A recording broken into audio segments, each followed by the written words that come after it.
ഇതാണ് പൈറോട്ടിക് ഗ്ലാൻഡിൻ്റെ ലൊക്കേഷൻ. ചെവി നമ്മൾ പഠിച്ചിട്ടുണ്ട്, തൊട്ട് താഴെ അതിന് ചേർന്നിട്ടാണ് വരുന്നത്.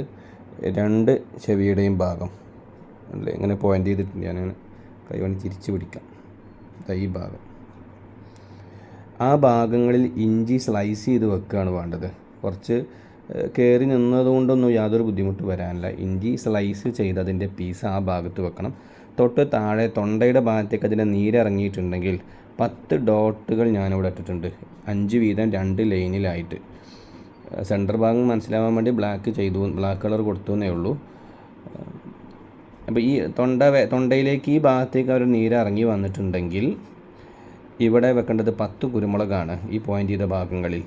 അതേസമയം തൊട്ട് താഴെ അവരുടെ ലെങ്ങിൻ്റെ ഏരിയയിൽ ഒന്ന് ചെക്ക് ചെയ്യണം. ഈ ഭാഗത്ത് അവർക്ക് പെയിന് കിട്ടുന്നുണ്ടെങ്കിൽ ഈ ഭാഗത്ത് ഉലുവയും വെച്ച് കൊടുക്കാം, അല്ലെങ്കിൽ കുരുമുളകും വെച്ച് കൊടുക്കാം. ഏതായാലും കുഴപ്പമില്ല. നന്നായി മസാജ് ചെയ്ത് കുരുമുളകോ ഉലുവയോ വെച്ച് കൊടുത്താൽ വളരെ പെട്ടെന്ന് റാഹത്താവും. അള്ളാഹു സലാമത്താക്കി തരട്ടെ. അസ്സലാമു അലൈക്കും വറഹ്മത്തുള്ളാഹി.